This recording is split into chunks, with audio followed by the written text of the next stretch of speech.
This is proving more difficult than we anticipated on the EU27 side, and that is probably a lot of what they talked about last night. We can only speculate what went on in that room, but we could imagine that Theresa May perhaps made one last effort to convince Jean-Claude Juncker that the withdrawal deal, that 365-page deal that the British Parliament needs to vote on, she probably tried to convince him that that can be adjusted, that compromises can be made on the EU side to get this passed in the UK. Juncker most likely told her that's not possible. That withdrawal deal is the last opportunity for a deal and can't be adjusted. Where they would have been able to talk about more flexibilities is the 6-page roadmap to a future EU-UK relationship. On Theresa May's side, she's hoping that she could get some concessions in that from the EU that she can then take back to London, show those wavering MPs that are not sure how they're going to vote on this Brexit deal, and show them, look, the EU has made some concessions here. But on the EU27 side, we're now getting some asks from key EU countries. France, for instance, is starting to suggest that they want some guarantees on fishing rights in that document. Otherwise, they might veto the withdrawal deal at that summit on Sunday.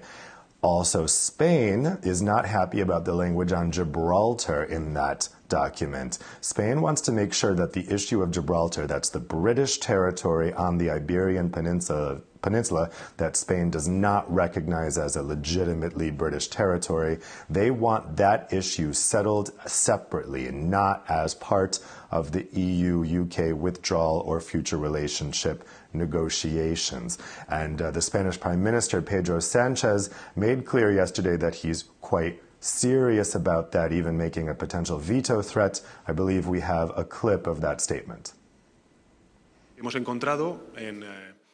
In the exit agreement, we have found a couple of issues.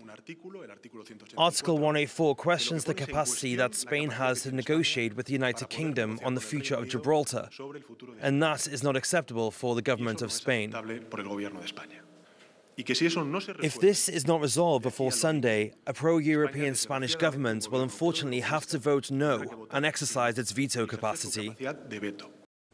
Now, Angela Merkel is not amused by all this game playing at the last minute here. She said yesterday that if there is not a commitment by all the EU27 to approve that withdrawal deal by tomorrow, that they should cancel that Sunday summit. But then that was thrown into confusion at the end of that meeting between Juncker and Theresa May yesterday, because Theresa May said she's coming back on Saturday to finalize preparations, leading people to ask, well, does that mean the Sunday summit is off? Because according to Merkel, if there isn't an agreement by tomorrow, we're not having a summit.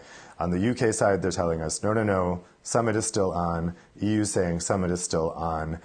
So we just don't know at this point. But certainly Germany is pushing the EU27 countries to make clear now that they will accept that withdrawal agreement.